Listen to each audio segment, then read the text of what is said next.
Lakukan ini mulai dari sekarang karena insya Allah hutang pinjol akan lunas dengan sendirinya. Oke, kita bahas di video kali ini ikhtiar apa saja yang bisa teman-teman lakuin biar hutang di pinjaman online teman-teman itu bisa lunas dengan sendirinya. Karena kalau hutang pinjol ini kan bikin seseorang itu makin stres, overthinking, makin cemas gitu. Karena memang mereka itu untuk penagihannya itu luar biasa gitu.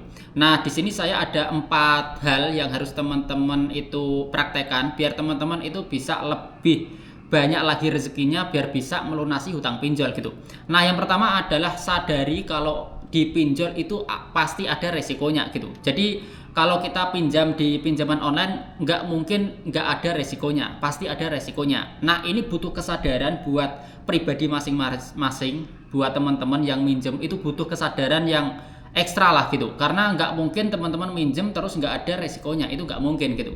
Nah, resikonya ya pasti ditagih gitu. Jadi teman-teman mau gimana pun pasti ditagih, entah itu penagihan lewat online, entah itu penagihan lewat offline gitu, atau DC lapangan yang datang ke rumah teman-teman. Tapi kalau teman-teman itu minjemnya di pinjol yang legal sih, menurut saya ya bakal aman-aman saja gitu. Nggak ada yang perlu dikhawatirkan, nggak ada yang perlu ditakuti sedikit pun. Nah, di langkah yang kedua, teman-teman harus menanamkan dalam diri kalau semua itu akan baik-baik saja. Bener, semua itu akan baik-baik saja. Meskipun teman-teman itu telat bayar dengan nominal yang luar biasa, katakanlah 10 juta, 20 juta, 30 juta, semuanya akan baik-baik saja. Karena di Indonesia itu untuk masalah hukum utang piutang itu, untuk pinjol itu kan hukum perdata gitu. Utang piutang itu hukum perdata. Jadi nggak ada apa yang menjerat teman-teman masuk ke penjara, itu nggak mungkin gitu. Karena dari segi hukuman itu ya cuma masuk ke ranah perdata gitu. Jadi ini sebenarnya bisa bikin teman-teman itu lebih tenang meskipun posisinya telat bayar di suatu pinjol gitu. Nah, di langkah yang ketiga yang harus teman-teman praktekkan yaitu pelajari hukum pinjol dan juga hukum utang piutang. Nah, ini yang sudah saya jelaskan tadi, kalau sebenarnya kalau kita itu orangnya teredukasi, kalau kita paham aturan, kalau kita paham hukum utang piutang dan segala seluk-beluk dunia pinjaman online, kita itu lebih tidak gampang untuk diintimidasi. Karena untuk debt collector itu kan suka banget mengintimidasi, terutama kepada orang-orang yang nggak melek soal aturan gitu, nggak melek hukum, nggak melek soal peraturan POJK. Nah, itu biasanya yang ditekan terus sama DC pinjol gitu. Karena kalau ditekan terus otomatis nasabah kan makin takut. Kalau makin takut biasanya sesegera mungkin membayar, tapi dengan berbagai cara, bahkan dengan gali lubang tutup lubang sekalipun gitu. Padahal gali lubang tutup lubang kan ya nggak menyelesaikan masalah, tapi malah mencari masalah yang baru gitu. Jadi ya malah berantakan. Jadi intinya kalau teman-teman itu memperdalam ilmu masalah utang piutang, dipelajari hukum utang piutang, teman-teman bisa terhindar dari intimidasi yang berlebihan dari DC pinjol.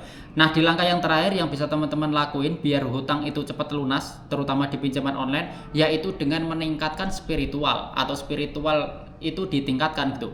Bagi yang beragama muslim bisa juga itu kayak sholat 5 waktu itu dikencengin, tepat waktu, berjamaah gitu. Bisa juga rajin ibadah, rajin berdoa, rajin membaca Al-Quran, rajin kayak puasa-puasa sunnah itu dikencengin gitu. Karena untuk hal-hal semacam ini kan, untuk utang piutang itu kan kita butuh saluran rezeki yang baru lah gitu istilahnya. Kalau kita cuma mengandalkan kerja saja, cuma mengandalkan kerja semaksimal mungkin tapi ibadah nggak begitu maksimal, itu ya sulit gitu. Karena kita butuh pendorong yang lebih maksimal lagi biar kita itu bisa dapat rezeki yang lebih gitu.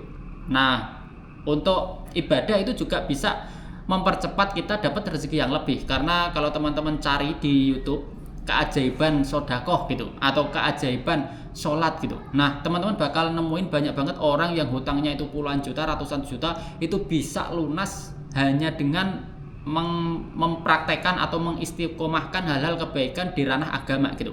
Jadi ini juga bisa teman-teman praktekin, karena yang pasti yang namanya hutang itu asal kita ikhtiar semaksimal mungkin pasti bisa lunas dengan sendirinya gitu.